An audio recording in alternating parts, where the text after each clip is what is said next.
Hello, everyone, and welcome to episode 20 of Podcast of Five Rings, your source of enlightenment in the realm of video games, tabletop, anime, film, and tech. Each episode of Podcast of Five Rings releases Monday mornings on iTunes and Soundcloud, now topic by topic, day by day on YouTube, with the full video releasing on Friday. Catch updates about the podcast or for other news, give us a follow on your social media platform of choice, listed in the description below. I'm your host, GM, and overseer of Podcast of Five Rings, Obsidian, joined by the wall that will not fall, Tetsuo. How's everybody doing? Everybody's doing well. Well enough. Up here in Tennessee. Yeah. The car that's been parked out of my house for like a year and a half has finally moved. No more hobos for Mount. Well, is it parked there? it's townhomes or townhouses or whatever. So, and the homeowners association had no rules for long-term parking.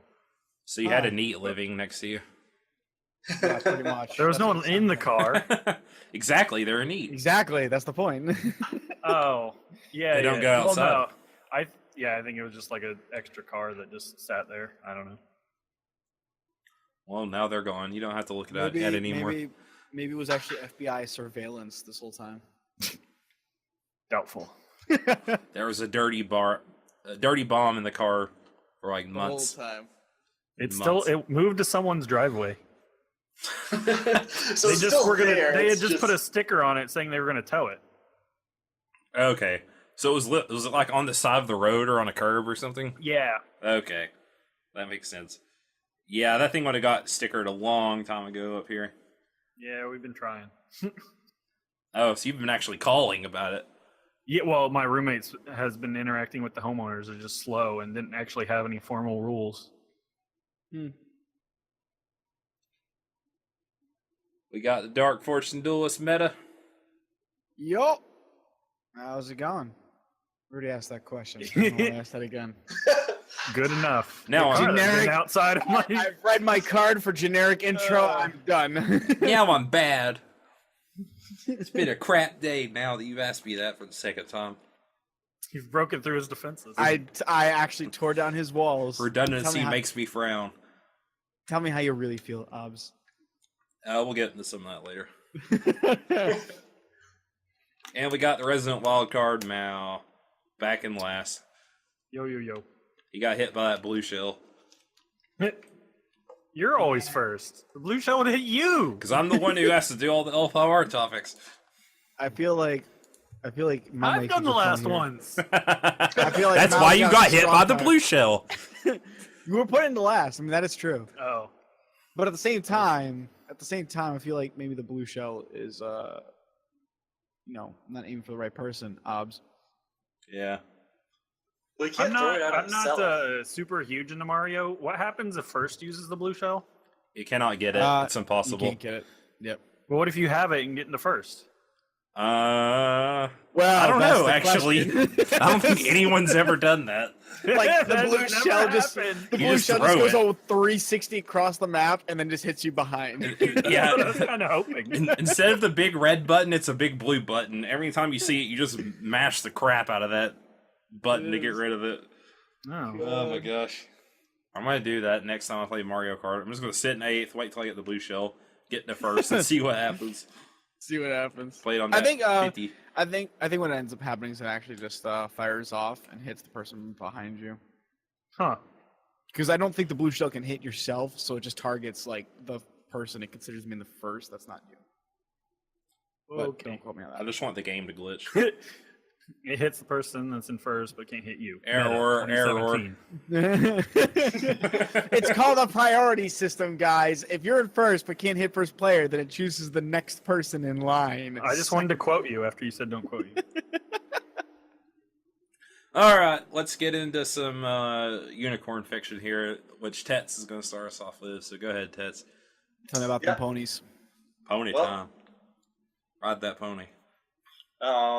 Curved Blades by Ree Soesby. I think this is one of the better fictions that have come out so far. I'm gonna back it up. That's been the I agree with consensus you. Why I've seen. don't you tell us about this fiction Yeah. here? Well, do you want just a layout of the story without too much spoileriness? For those who haven't read it yet, essentially it's following the clan champion of the unicorn, just like all of the other stories, and her prospective marriage to I think it's the Icoma Yeah, the family daimyo. Yep. Yeah, Icoma. Okay. And there's some drama that happens due to this. The Icoma family daimyo's wife ends up causing some problems for the champion, and kind of makes her question what it means to be unicorn in the Empire. And in doing so, the dialogue between her and her essentially right-hand woman really lays out what it means to be the unicorn, like really points out to a lot of their purposes. In this case, specifically, they were sent out of the Empire 200 years ago to learn about the world outside of the Empire. What? They got back 200 years ago. Yeah, it was like 800. Yeah, 800. Yeah. They were sent out around back. Yeah, you're right. Back in the day, after Fu Ling was defeated. Yes. Yeah. So they went out to learn about the lands outside of the Empire. Came back and brought with them the cultures and the technologies, in this case curved blades, that they had learned in order to bolster the Empire's defenses. And the whole kind of core of the drama is that the Lion, who are very, very traditional and very rigid in their traditionalism, are trying to force the unicorn to be more Rokugani, and the unicorn are saying, no, this is what the task we were given, and we came back as this is who we are. It's kind of the core of the story. Well, yeah, the unicorn and the lion got off on a really bad start when the unicorn returned. Yeah. I think mostly because they were given a lot of what was lion lands when they came back, correct? What was unicorn land, or the Kirin lands. Yeah. So the Kirin left. The Fox clan was supposed to inherit. They were basically going to be like, we're going to watch over the unicorn land, or the Kirin lands while the Kirin are gone. And the lion came in like they do. Matsu screaming, saying, nope, we're going to watch these instead. We're bigger. We're more strong. We're obviously better suited to do this than a minor clan to literally watch like a seventh of the Empire's like area. So of course that happened. They run the Kirin out. So when the unicorn come back, not only do they have this like Gaijin kind of technology and these kind of ways of thought and ways of living that directly, like you said, Tets, conflicts with the Lion's sense of tradition and upholding that at all costs. So I think it was a good dichotomy to have it be an arranged marriage with the Lion that gets kind of kerfuffled here a little bit. Right. Yep. Just for contrasting purposes. Well, yeah, because it was to wrap up, war between the two, sort of. Yep. Or it's sort of coming or something. Or the threat of war. Yeah, it was an actual war. It was the threat of war. Right. The position that they're in is that they either the Lion are constantly quote unquote stealing their land through political means, saying that it's actually Lion territory, guys. It's not your territory, but it's obviously Kirin territory, and that's kind of why like they're attempting to also do the marriage, because they want to stop the threat of the Lion fighting them. Because they want to try to show that, hey, yeah, we're totally peaceful. We're definitely, cool with you guys and stuffs. Yeah, right? We can all get along. And the traditional way to secure peace, marriage. Yes.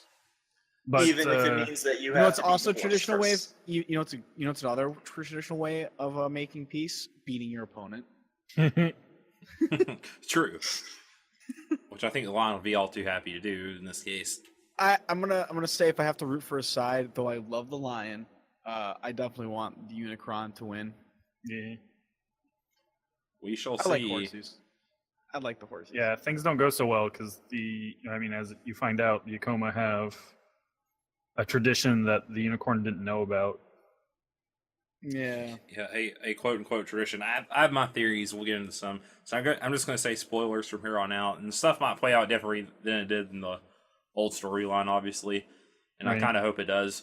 So, Altan Sarna, I believe that's her name. I don't know if that's how you exactly pronounce it or not. Altan Uh, Sarnai is how I'm pronouncing it. So She was I thought she was pretty neat. I've talked a lot about how I want to see stuff that's different, and I like this fiction a lot because it gives us a lot of stuff that's different. Yeah. The unicorn are immediately like completely as a whole like super Gaijin influence, whereas back in the day the Shinjo are still kind of like Rokugani in a sense. They still use for the most Yeah. part katana and stuff like that. They were just more the happy-go-lucky. We want to help the peasants in the lowercase kind of thing. That was their kinda whole felt- shtick in the clan war. some of the older fictions from AEG, and this is just again from what I remember, they never really stood out as really Gaijin. Like they had Gaijin stuff, but they never really felt outside influence. And I like the story a lot because it makes it feel very different. Like, oh, they're unicorn, they're part of Rokugan, but they're this. Yeah. Okay. She comes out very Moto to me. So, Yeah, all about I'm the a little curved sword, sad, the different actually, stuff. about all that. yeah, because I know you're a Shinjo fan.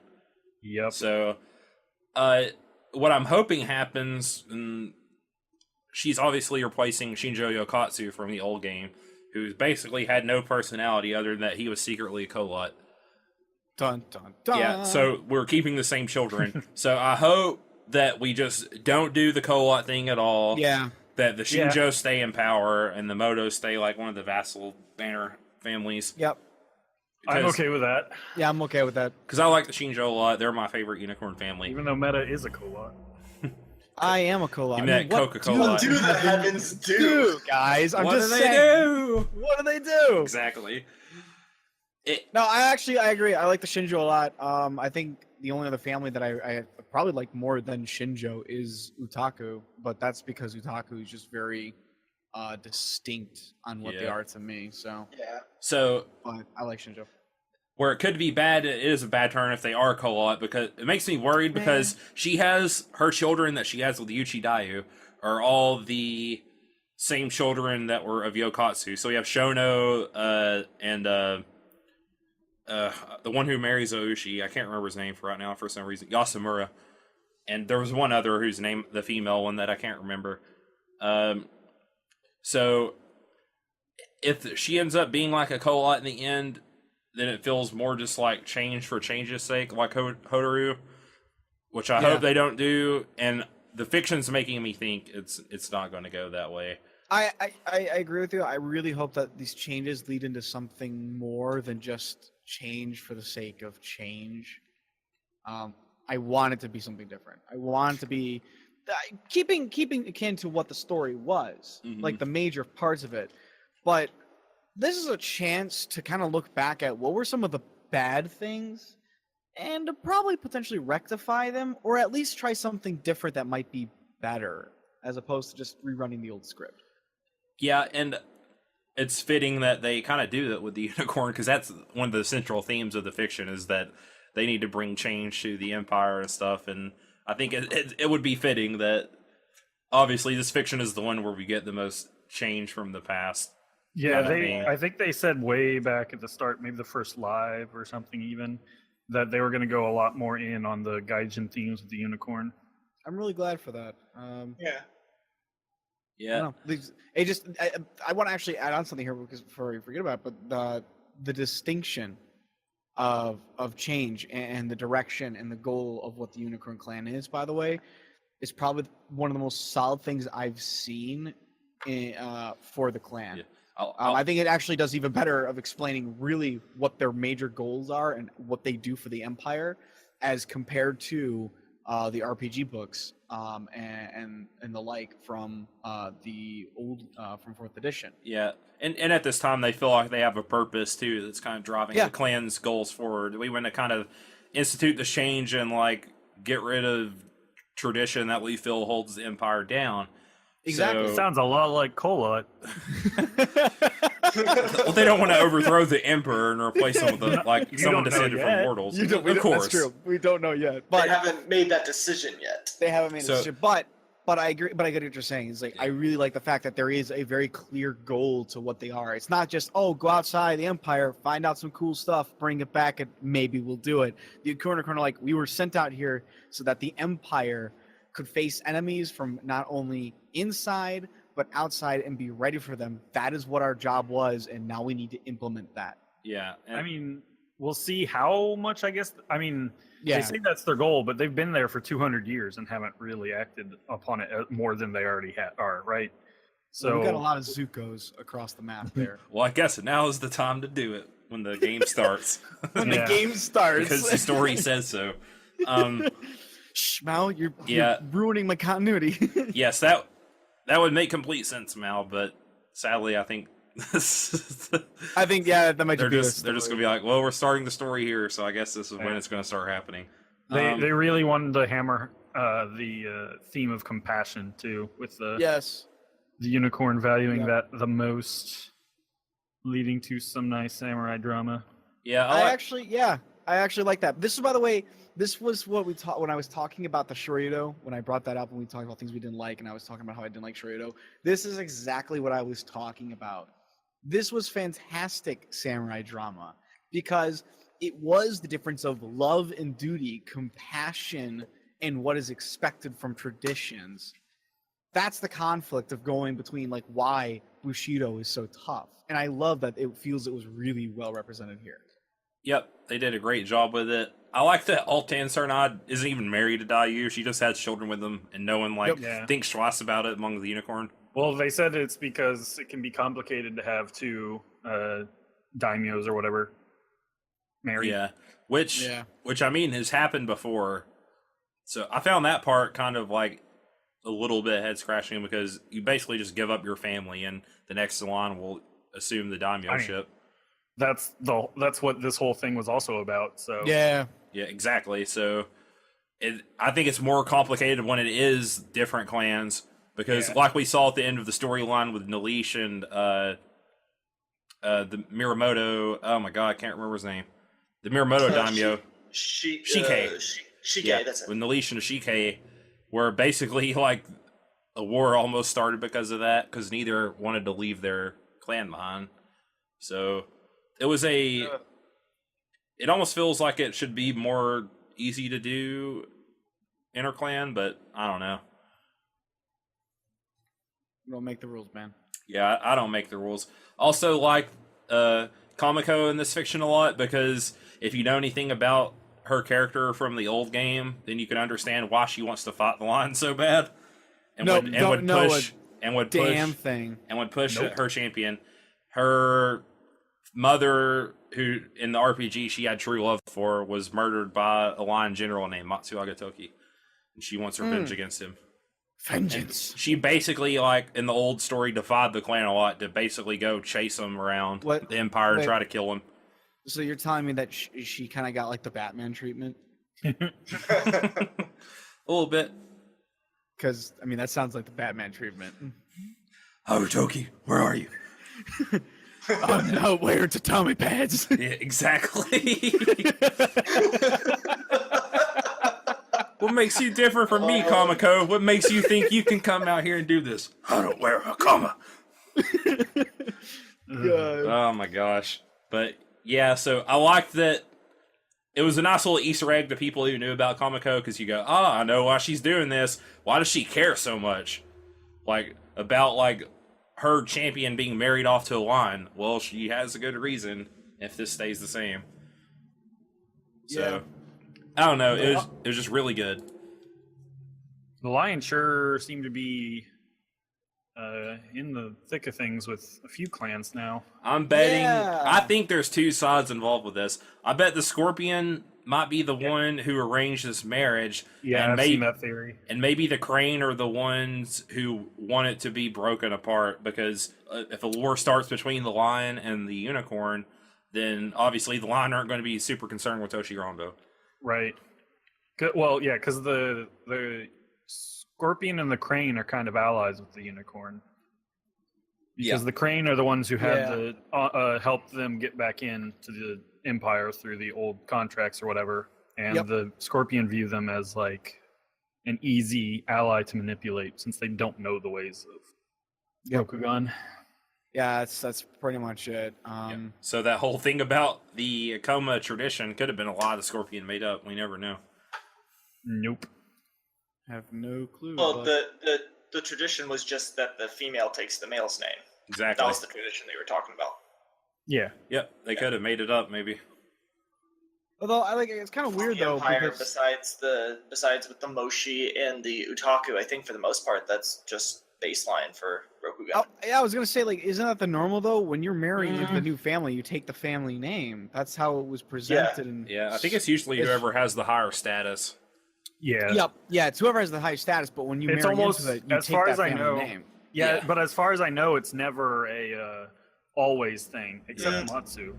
I think, well, the Matsu and the Utaku and the Moshi, the male always took the female, but there's a couple families where it's always female takes male, and I want to say Ikoma's always been that way. I don't recall. Yeah, I don't either. I don't. I think some of them it doesn't even matter anyway because they don't marry out. Like the Utaku battle maidens never marry out. You have to marry. Yeah, out. they don't. Their women do not marry out. Period. Yep. Like you could go, hey, the emperor wants to marry you. They probably say no. Yep. We'll fight. Yeah, we'll commit seppuku, and then it just won't happen. Yeah. Because literally, Otaku told us not to. And the Shinjo always marry out. I think. There'd be no Shinjo, Mal. How would Or there be something Shinjo? about. I'm trying to remember. There was something about marriages, and like they kept really accurate marriage lines because there's something about not letting the bloodlines mix. So they'd go back like far to see when the last time a Shinjo would have entered the bloodline or something like that. I can't remember though now off the top of my head. I know there was stuff with that involving the Moto around Winter Court, but Yeah, I was gonna say, I Yeah. think that's Moto. Maybe. that was because of the whole like curse thing going on. I know Yogo does something similar as well for Yeah, their curse. because of the curse. You want to keep track of those Yogos who haven't broken their curse to marry off to your enemies. Right. Yogo Jojo. Yogo Junzo. Yogo Jinzo. I hope he's back. Please be back, Yogo Junzo. I don't know who he is. We need but you. Sounds like a great name. He was the one that opened most of the Black Scrolls He's to a- allow Fu Ling to return. He's a great character. Oh. Him and Kuniyori together formed the vanguard of Fu Ling's forces in the original story. He lost his shit when Shoju died, basically. Yeah. He went, I'm going to start opening these Black Scrolls. And then he did, and bad stuff happened. And then he did it. He was honest. I'll do it. I'll open the Black Scrolls. He No, just started- He's a man of his word. Yeah. a Scorpion never lies. Interestingly enough, Kamiko ended up trampling him to death, so there you go. Ironic. Is it? I don't know. Yep, so glad that Ree's back on board. I really liked the Unicorn Fiction. It was the one where I was like, this could be really boring. But I was pleasantly surprised. It's if not tied for my favorite, so. I gotta probably say this is gonna be my favorite. I really like the Phoenix, but so far the Unicorn has been my preferred fiction. And we'll get the Scorpion one like the day before Gen Con starts. So Is that right? Yep. 2 weeks from today. It'll be on Wednesday. I'll be driving. I'll be. Yeah, I won't even be able I'll to read too. it. I'll pull over on the side of the road and read it probably. Just pull over the side of the road. Not on like the interstate, but like when you No, on the interstate, you'll just park your car in the middle of the highway, and then. Oh god, the Scorpion Fiction's out. Swerve across like 5 lanes of traffic, get hit by a transfer truck somewhere in Kentucky. Actually, no. Scorpion Fiction should be out next week, and then the week after we'll get Next Scorpion week would cards. be Unicorn cards. Yep. Oh, you're right. Or yeah, this, no, or this totally, week when people I are listening. totally forgot about Unicorn cards. Wow. And then Scorpion cards, as predicted, come out during the tournament or something after the tournament. So no one knows what the Scorpion are going to be playing with Yeah, pretty much. until you literally have the boxes. It's actually aptly fit for it. Yeah. I assume the Scorpion one will sort of like start tying the large story together. I would think so. They are going to do one main story at least, or maybe they're going to just have kind of smaller stories between a few clans. Yeah. But Maybe. yeah. I'd assume they'd want to start off with all 7 clans involved in one event. Yep. I'm curious to where the story's going to go from here and what the big storyline choice is going to be. And speaking of that, we don't know what it is yet. Guess we'll get into organized play, which FFG revealed some details about for both some of the Kote stuff that's going to happen with the metagame and also some of the smaller tournament kind of things for like the starter kits. So Big story choice is going to be ramen or yakisoba. Udon. Udon, I agree. I'm with Mao. Takoyaki all the way. Those aren't the choices. It's not even a noodle The choice is always udon. or You can have soba. anything you want so long as it's udon. Cold soba. I do not like cold soba. I love it. But anyways, organized play. So the national championships or world championships that whatever FFG has that they host in November, the L5R tournament is going to be called the Winter Court Tournament or Winter Court Championship. Okay. So at every Winter Court Championship and also at Gencon this year to apply to the upcoming Winter Court Championship, 10 total roles are going to be chosen. And basically the top of clan from each of the big tournaments is going to get to pick these roles for their clan upcoming. So get ready to see some probably big bounties at Gen Con because people are going to want to get these decks right. So I wonder if Fantasy Flight's ever spoken out against such things before. I don't know. I think people asked about it in the AMA and they didn't answer the question that they had What on was the Reddit a question? few months back about bounties, if they are going to like encourage it or say you can't do it and stuff like that. Yeah, fuck bounties. Meh. I'm indifferent. But anyways, so 10 roles are going to be chosen. A keeper of each ring and a seeker of each ring. And this is interesting because it's a metagame choice that's going to immediately and directly impact deck construction for the game. So everyone who's top of clan at one of these Winter Court tourneys, I don't know how they're going to do the order of this. They're going to pick a keeper and a seeker of each ring. The keeper of a ring, this is what they put out. The keeper roles increase the influence value from your clan stronghold by 3, allowing you to include more out-of-clan cards when building your decks.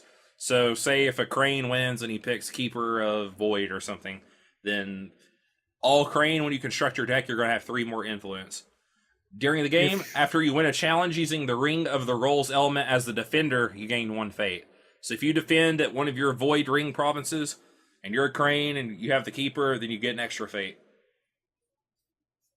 Seeker. The Seeker roles allow you to include 2 provinces which share their element with the role in your set of 5 provinces, replacing another element's province. Then, when one of your provinces with that element is revealed during the game, you gain 1 fate.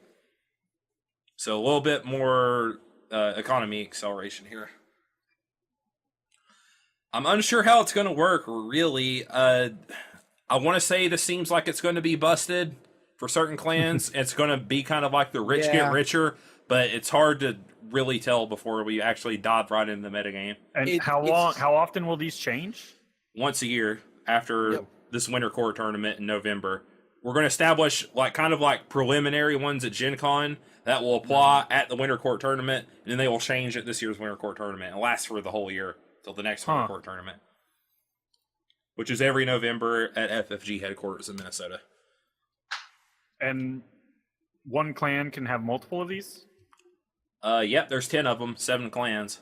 I thought it said that there will be unclaimed ones. Oh, did it? Okay. Well, there you go. Yeah, no. That makes sense. I think each clan gets 1. Okay. I kind of skimmed through it, so I didn't really super read into detail. But that's kind of what I thought, but I wasn't sure. That makes sense, because then it would really be, unbalanced. Yeah. So everyone's going to have one at least. So, Yes, it's top of clan, so if you finish with the best record in your clan at the big tournament, then you'll get to pick this, even if you didn't make, the cut. Yeah, I wonder... Maybe some are probably going to be just better than others for a specific clan, right? Yeah, for sure. If you're running honor, then you're going to go after air a lot. So you're going to want your seeker or keeper to be air. well, Seeker's more like what do your provinces look like, but if I'm playing if I'm going to play Honor Phoenix, I definitely want Phoenix to be the keeper of air, because I want to defend a lot of the time as an air. Well, no, I don't want to defend air provinces. You actually kind of want Void a lot, because Void is going to be the one that's gone after a lot. Right. So it'll be interesting to see, I guess. Then I bet Keeper of Void will be probably the first one taken. Then maybe like Keeper of Fire, because people are going to try to dishonor you and honor their guys a lot, I'm sure. The Seeker ones, I bet, will all be gone, probably, because certain clans have like having the 2 element provinces. Because like I was talking, where I was like, oh god, I'm Phoenix, I can't put the Phoenix Void province and Shameful Display at the same time. I can only have one Void. Whereas if I'm playing Honor, I want both of those. So I'd actually honestly like Phoenix to win Seeker of the Void more than anything. I can't tell if I want Keeper or Seeker for Crane. And what's interesting is that there's 10. If there's 3 left over, 3 more factions. Shadowlands, Vantis, one other maybe. It's leaving room. It's leaving a room at least. Yeah, leaving room. I feel like it's more just going to be there to say that there's leftover options, like to not be locked into place too terribly much. I mean, have they added factions to like any of their other games? I'm sure that they've got to be considering it. I know they did for old Game of Thrones. I think the new one, when they relaunched it, had all the factions at the start, mostly. Yeah. I mean, I think that they will add some, but I don't know that necessarily means that they're going to add 3, like... it'll be over a long period of time. Well, but I feel like they're always going to leave so that last person still gets a choice. Like, you have 2 options to choose from, and then there's going to be 1 left over. Okay, so we could maybe see Manus and Shadowlands. As much as or something like that. I'd like for Shadowlands to happen, but I don't want Manus. We all know about that, though. What? What did you talk about?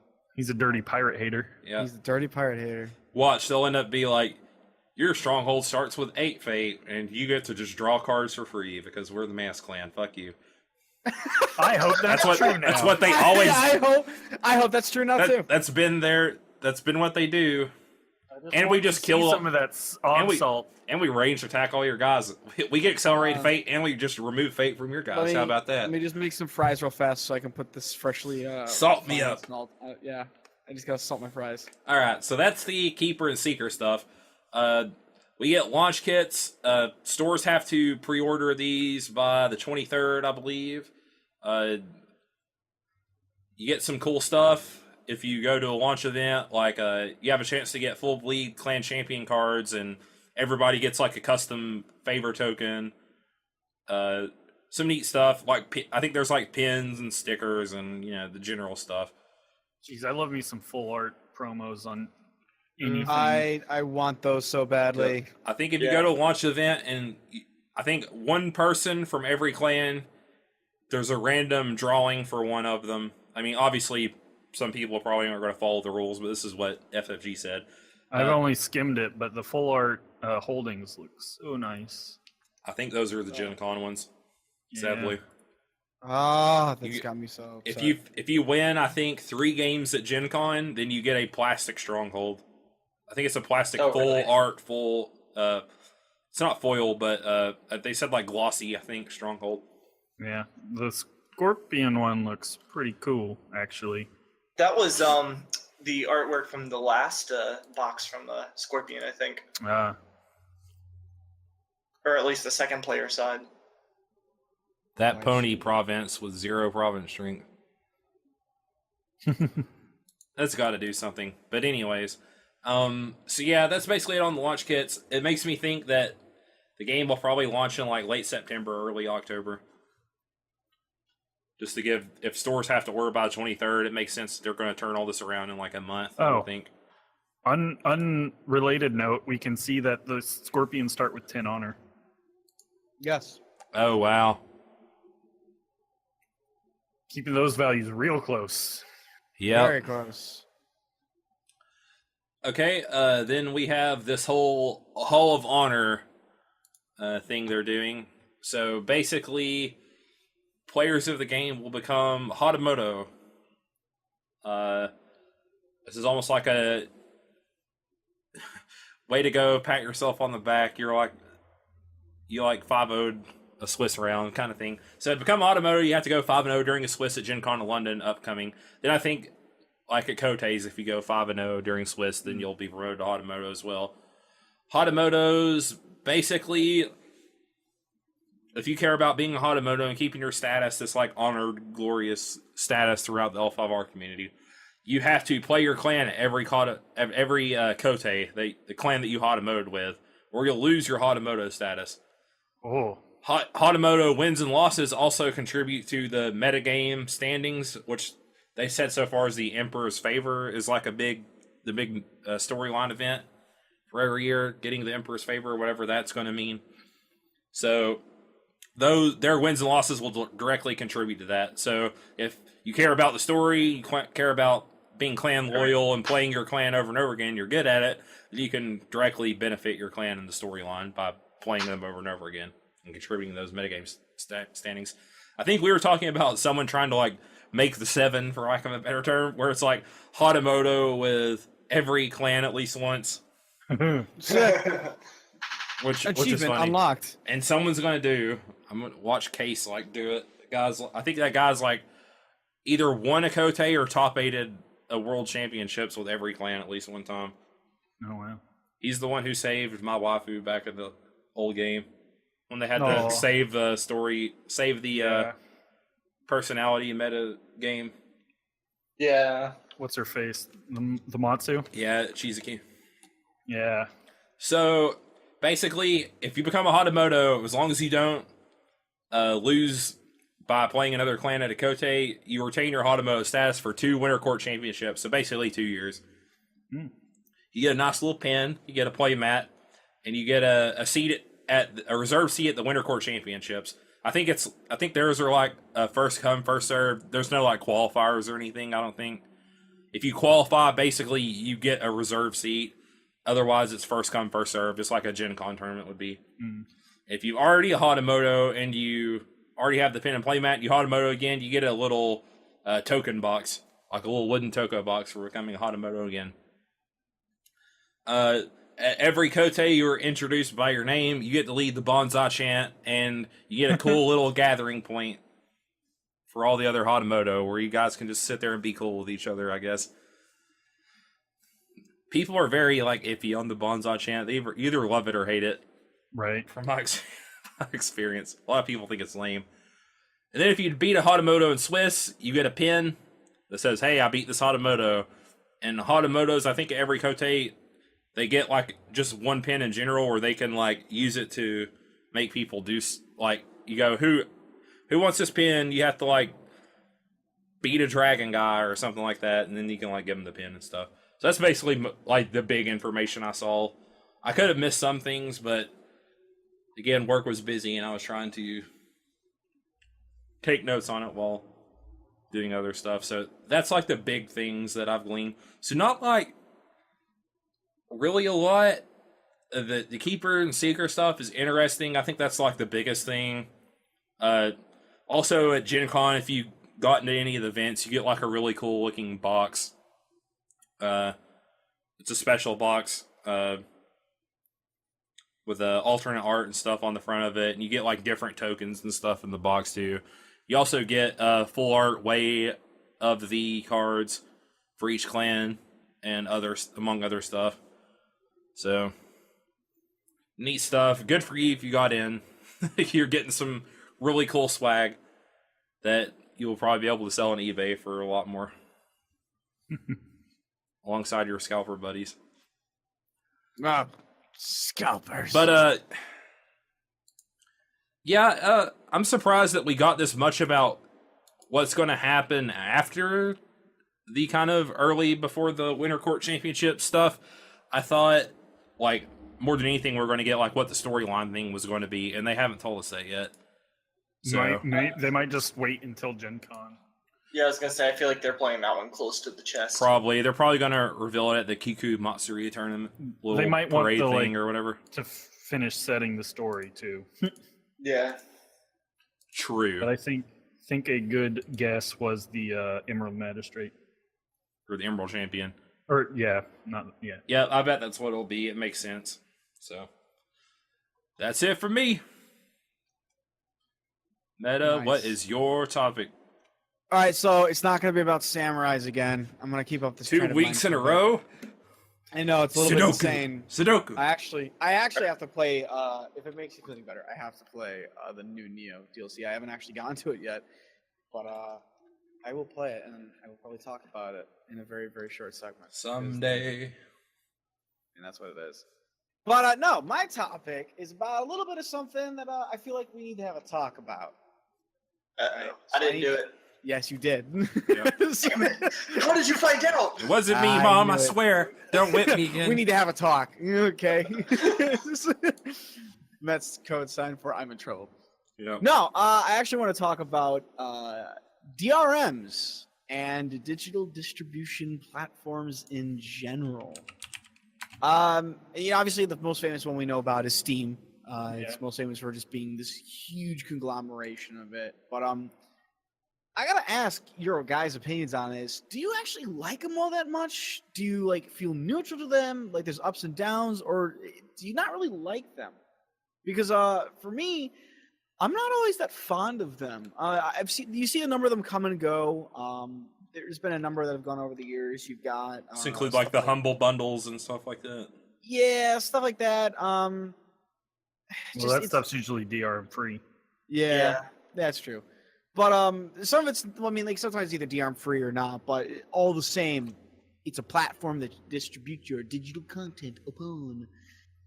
We see something like that, akin to quote unquote Origin and Origin. You have obviously Steam. There was Direct to Drive, GOG.com. If you guys remember those at all. Good Old Games is still around, as far as I know. yeah, it is. Okay, sweet, awesome.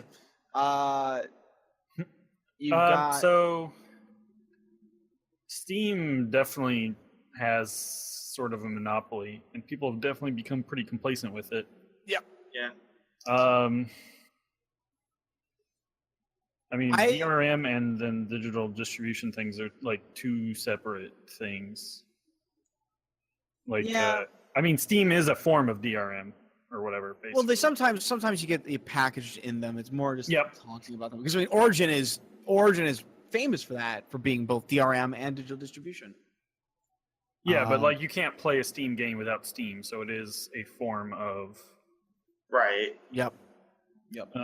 DRM. But I don't know. I'm conflicted, I guess, on them.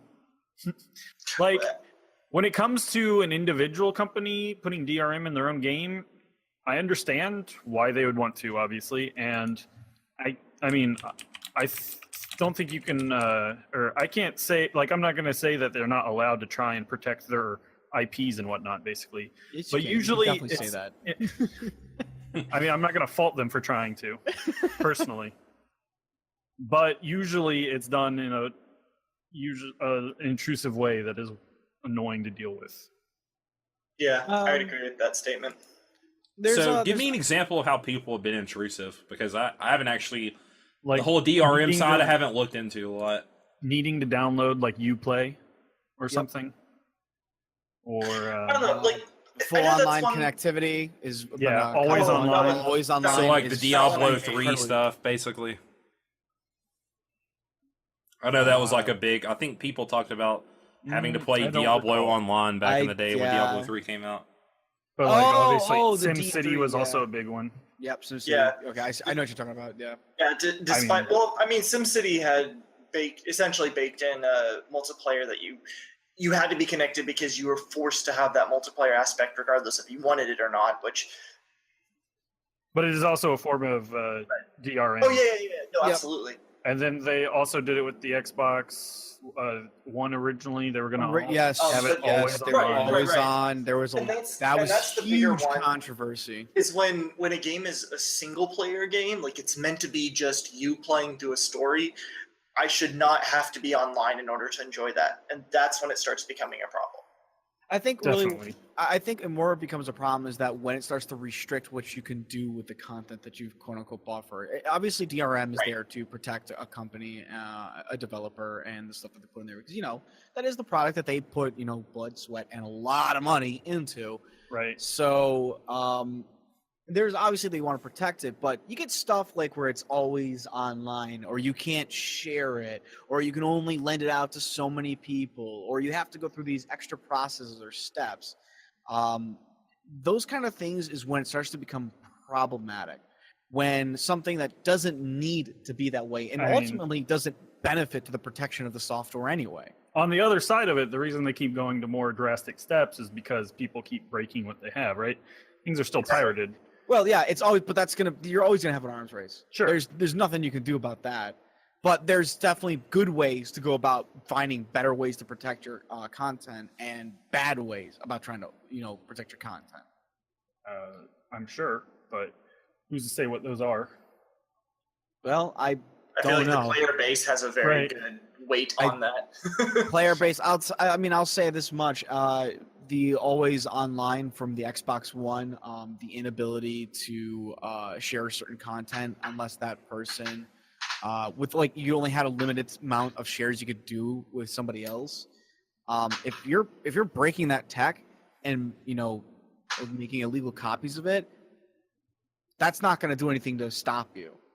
Beyond that, okay, I just have my buddy, he has to use up doing his one uses. Now I'm going to take the copy, I'm going to break it, and now I'm going to do whatever I want with it because I've already broken it, and it doesn't stop me from anything. Yeah, wasn't there a big controversy around because some people trade in their games. I think Tetsuo has talked about how he used to trade in.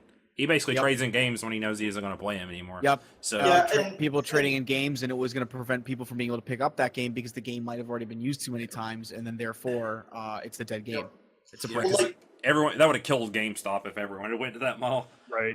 Yep. Some of the old computer games would include inside the booklet like a little code that you had put in or whatever. Yeah, that's also getting into a whole other topic, which is the secondary market. Yeah. But I mean, it comes back to though that there's, we can't be who's to say like if it's good or bad. There are times where it's actually pretty easy for me to say this is good, this is bad. Sure. Not agreed with or not, but it's sometimes very clear what is not going to work and what isn't. It's also like who gets to determine what people can do with their own product, I guess. Yeah, I mean it's a hard decision to make for me because I didn't make it. I mean, I want to enjoy it as much as I can, but it's if I don't like something enough, I cannot buy it. Exactly. But it's if it bothers you to that extent, you just don't buy it. Then the company, you vote with your wallet, then the company has to take a hard look at, is what we're doing, putting this DRM on our games, actually hurting our sales, and then make a choice of whether they want to stop doing it or not, I guess. Ain't that the truth of the whole? I hear that utilized so many times. You pay with your wallet, and it's true. Don't get me wrong, it's very true. But by God, usually these AAA games, there's enough other forces driving them. Yep. It's not really, you're not going to be like. That's the game. Yeah, that's kind of the issue. Is that you could say Thus far, nothing has gone far enough to push enough people to not buy it. Basically. Nope. Oh yeah, for sure. Yeah, that's really what it comes down to. I mean, there's a myriad of reasons. Yeah, voting with your wallet is the whole theory. It's never going to happen because there are people who literally just. It's like the Call of Duty thing. People will just buy Call of Duty every time one comes out. Advertising is a powerful force. Yes. Immensely. Just more than you can really understand at times. EA is going to forever make crap games. There was, I mean, if you remember a while back, and unfortunately I can't remember the game that really brought this about, but it was, I think it was the first, I don't remember the game. Yeah, see, I'm not remembering the game, but it's they made a sequel to it not too recent, not too long ago. And it was the high-tech future one. It was the where you were a hacker. You're playing as a hacker. Watch Dogs? Yes, that one. The pre-ordering of that game kind of led into the whole, kind of led into the awareness of, not pre-ordering games, and that eventually led into some other games and their faults for being pre-ordered bring out, and eventually there was for a short period of time, because that's about the attention span that we've got. There were a lot of people that were posting out, remember, don't pre-order stuff, wait till you actually have the game come out. It was short-lived, but it was enough that people were shouting, like, don't be pre-ordering that shit. And that was right about the same time too that No Man's Sky was dropping, and I feel like that started the same reaction. I think that really was the pinnacle of it, was No Man's Sky for no reordering. That was the defining factor of it. But No Man's Sky was. That's bad for a whole different reason. That has nothing to do with PR. Absolutely. So, but yeah, so that kind of really go bring it back to what it was really about. I was like, that's really where the DRM affects stuff, and in connection to either not being connected to or in connection with digital distribution. I'm kind of curious because we talked about Steam a little bit ago. What's your guys' brief opinion? Do you think because Steam has its benefits and its bad sides? You get good games, you can usually find them on sale. Gets them in the hands of more people because computers and technology are becoming more cheap and more accessible. More and more people are playing games on PCs. Oh, yeah. And it's a good way of basically being able to port games to PC and keep old games around and promote the history of gaming in general. But does you think in some cases it does bad stuff too, where you get these literally dog crap $3 games that oversaturate the market because Steam has thousands of games. Well, Steam Greenlight likes to regurgitate everything it eats. It is dead now. So. It is dead. Yeah, they're changing it. They're actually working on this. I know that for a fact. That's good. They're actually working on how it's going to be done. They're working on a lot in dealing with what they allow, because even Steam recognized that this is. It's just vomiting out everything. It used to, what it was is it used to be that you could just throw up anything, and then they changed it where you paid a flat $100 fee, and then you could post whatever you wanted. And then now it's changing to you have to pay the $100 per game submitted.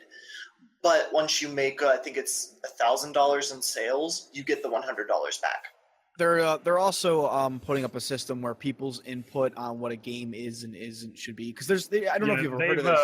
They are getting a group of volunteers to curate it, basically. Yeah. Okay, that's. And then they're also working to go against the games that are literally put up there for, because you know about the badges and whatnot where you can sell them off for cents. There's a whole fucking market for that. Yep. People literally play that like the stock market. It's just so weird to me. Yeah, but they really want to cut that back, because there are developers out there who literally just create crap games for the badges to also add for to the achievements. That Mayo simulator. Just but, tap X, get your platinum. Yeah, there's. I think it's good to have more of them. Origin started off pretty bad, but it's actually come around and is a lot better service now. My bigger issue but with competition helps out against Steam, because Steam, when it has it dominant in the market, it can do whatever it charges 30% off of every game sold, and it gets charged this because it's got the biggest player base. And then it does things like they make millions upon millions of dollars, but then they don't want to hire people. They just want to get people who will volunteer their time for free to curate their own marketplace. And never put out Half-Life 3. Right. Never put out Half-Life 3. Well, why should they? They can make all this money off of Dota 2. Well, as they've put it, for the Half-Life 3, just very short, and we'll get back to the digital distribution topic. But for Half-Life 3, they're pretty free on what people want to do, and it's just apparently that nobody on the development team really wants to do Half-Life 3. So there you go. That's it. I don't care. I just know it's the big one everyone drops about. So yeah. But throwing it back to digital distribution in general, I like the fact that you can bring old games like Final Fantasy VII. It's really kind of hard to find that or even play it now, just because not only are we past the point where there's not tons of backwards compatibility unless it's on the market. Yeah, and they fixed the old PC version of the game too. Yep. But it allows you to grab games like that for that a time you really couldn't play all that easily. So I really like it for that. But what I hate about Steam is when I go and buy a game that I didn't buy off of Steam at all, I come home and I want to install that game, it then does it through freaking Steam. So anytime I want to play that game, though I have the actual, CD installation, everything on my machine, I have to open it up through Steam. I hate that. That's DRM because they partnered with Steam. Exactly. It is a Steam game, even though you bought it physically. I know, but I remember the days where I remember the days where you didn't really have to do that. Like, if you bought it through the Steam platform, you could buy it through the Steam platform. But there's companies who will only do it through that one platform. There is no other way. There's times where you can go. I was going to say that I understand that frustration, but I guess for me, because I kind of leave my Steam open all the time, it doesn't have to open up Steam in order to play it. I mean, there's also what happens if Steam ever goes away. You can't install that game anymore. Yeah, that's the issue. Yeah. If there's also things that are tied to you need the Steam platform up and running to for an account for certain things that are in the background. Steam basically is always online. Yeah, that's the other thing is that if I, for instance, let's say I really cared about achievements. I don't, but let's say I did. If Steam's not up, but I'm still playing the game, if something happens to Steam, it may not count that stuff. It may not pull it in because it's offline. I've had that problem. And that is an issue that I do not like. I want my game, and I get it, obviously, because, that's just DRM, and that's the digital distribution kind of mingling again together. But I don't like that idea. I like the fact that, I don't need this to play this, or I might lose something if I don't have this. Even if I can still play it, I might not get everything out of it because I don't have this open.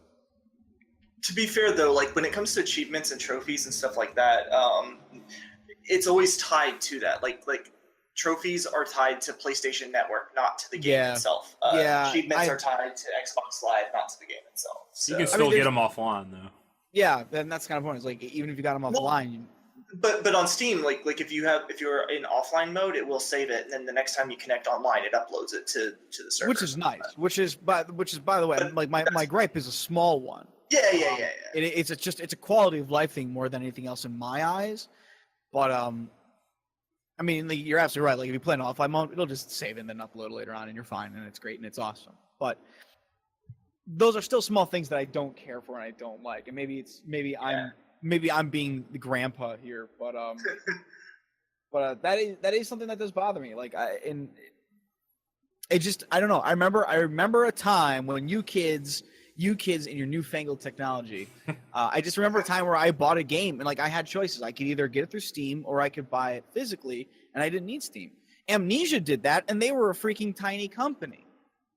You could do it through Steam, or you could buy a physical copy and never have to touch anything on Steam for that. That was fantastic, and they were a small company. They had two different forms of distribution on this, and then a game like Evolve comes along, and it only does it through Steam. Now Evolve blew up, so get off my lawn. That's what you can still try and go the DRM-less route. Good Old Games, I think, is all DRM free. Yeah, it's all DRM free. And there are plenty of people who try and do that. Even if, in kickstarting games, you can be I want the Steam version, or I want the DRM-less version. Yep. But that's not always an option, and I guess again, you can try and vote with your wallet, but yeah, that's the issue. The vote comes back to vote with your wallet, but you gotta have everyone saying that for it to matter. See, you don't have these problems when you're primarily a console gamer. This is one point when the PC Master Race fails. I'm just gonna throw that out there and catch a lot of flack for it, but I'm throwing it out there. I like console gaming. Don't you talk about my PC too, Master Race? Actually, that's not completely true. Once Destiny servers go offline, you can't play Destiny 1 anymore. That's only a console game. That is true. That's going to suck, by the way. If you really love Destiny 1 and they just finally decide to shut down the servers. I can't talk right. Servers. I know what I said. And there's a good chance they'll probably do it within the next year. Yeah. That was if you've ever played Phantasy Star Online, Phantasy Star Online series was famous for that. They generally, once the new product came out, they tended to shut down the old servers because there was just no reason to keep them around. It doesn't matter if you want to play Phantasy Star Online Blue Burst. The only way you can play that game now is if you play that on a private server. Yep. Digital archiving is an interesting topic as well. Yeah. We'll have to talk about private servers one day. Yeah, we should actually. It's a good topic idea. It's a good topic. Yep. Future. But yeah. So I think we're all pretty much, for the most part, with you, Meta. yeah. All right, Mal. Yeah. What is your topic, sir? I'll close this out shortly. So I went and saw over the weekend Atomic Blonde. I don't know what it is. What is it? I don't know what it is. Learn me, Mao. It's a movie. My God. About a brunette, right? With moving pictures and voices and everything. Does she fight nuclear brunette? No. Isotopic redhead. Got any more? No, that's it. Okay. Go I'm a on. little bit sad. I really wanted you to have more. Right. So did I. My knowledge of chemistry is not that long standing. Not that solid. Anywho, so it stars Charlize Theron, who plays Lorraine, the Atomic Blonde, basically. Also, James McAvoy plays the character named Percival. They're probably the two biggest main stars or whatever. But it's an action movie. The director is David Leitch, Leith, or TCH. David Litch. Litch? I mean, there's an E in there, so I don't know. Like. Anyway, yeah. Lichten. He was He's one a of witch. the directors there were two directors for the original John Wick. And which instantly, I saw that in advertisement or whatever, and instantly grabbed my attention. So I've been waiting on this movie for a while. Because I love the first John Wick. It's amazing. But this one is based on a graphic novel that I believe this follows at least the large brushstrokes of. And it's 1989, at least me and Tessa's birth year.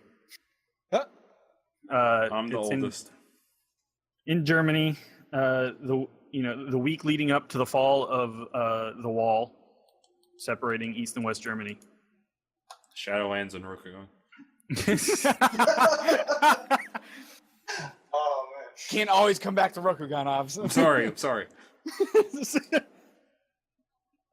It ended up being less John Wick than I thought, more, I guess, Bondish. It's a spy movie. Oh, okay. I saw some people compare it to Timothy Dalton Bond film, but I mean, Which I feel is I underrated. don't really watch. I don't watch a lot of Bond, so Yeah, I'm not like a big So- Bond guy, but I actually like that one.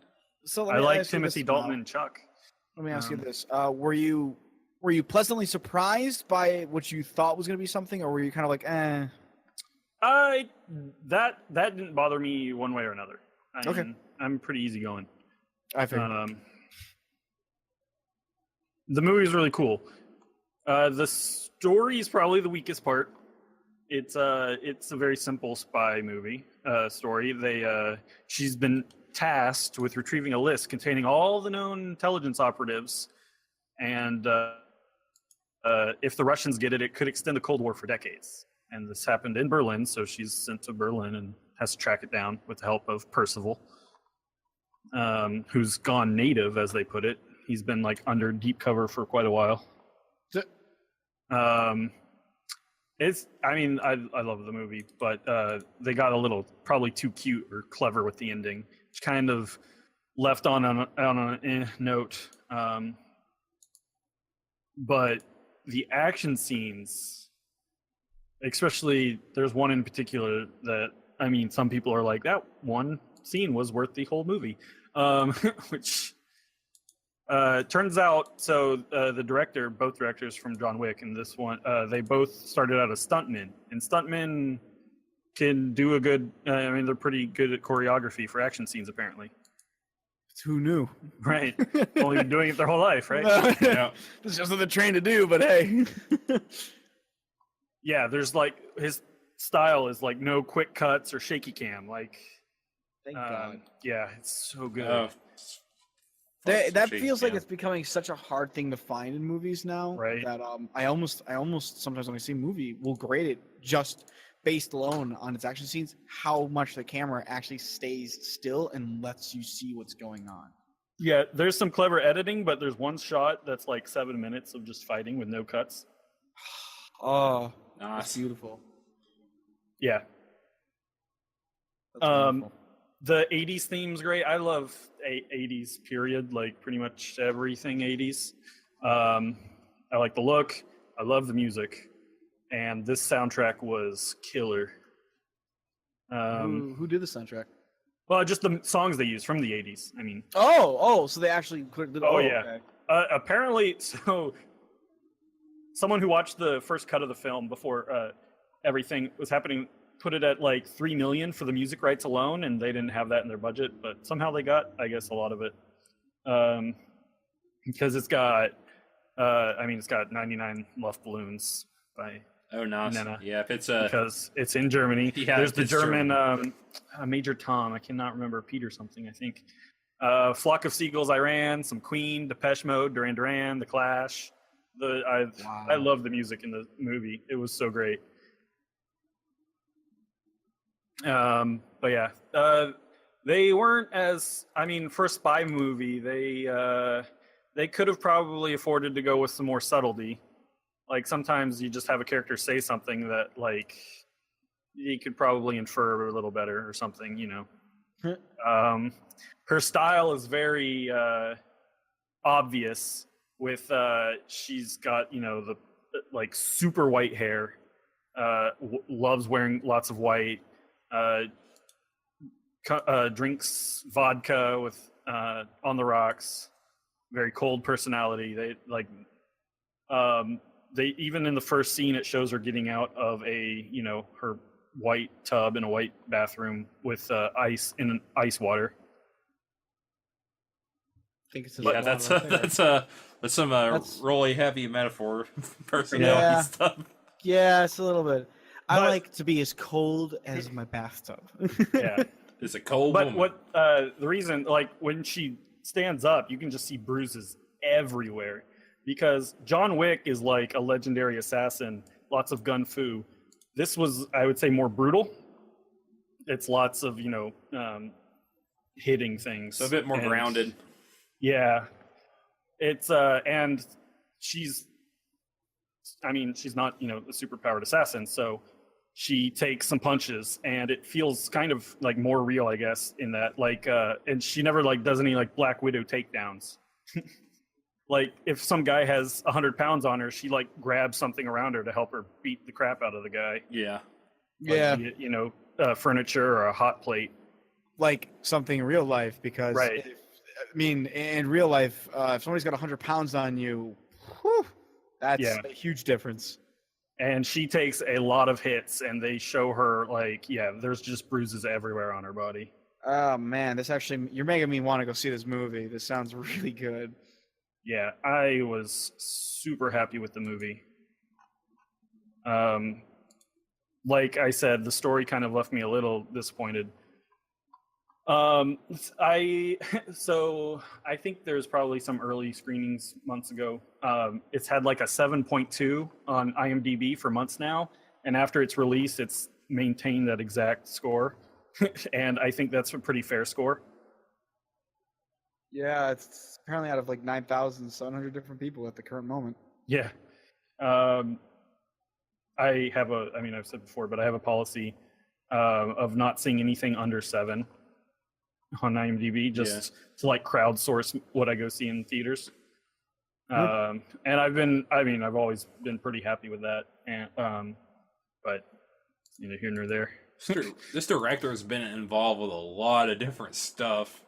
Yeah. As a stuntman, director, writer, producer, second unit director, actor in roles. No, Holy moly. known for V for Vendetta, Fight Club, 300, Beer Fest. Troy. Mama's He's Boy, been around. Speed Racer he was in. Tron Hitman, Legacy. Jupiter, Hansel and Gretel, Witch Hunters, Civil V43. War. He's Wow. also directing Deadpool too. Oh wow, I didn't know that. He's done stunts in a lot of these. Yeah. He started out as stuntman. Or stuntman. Says he's a stunt double for Brad Pitt and Jean-Claude Van Damme, predominantly. Wow.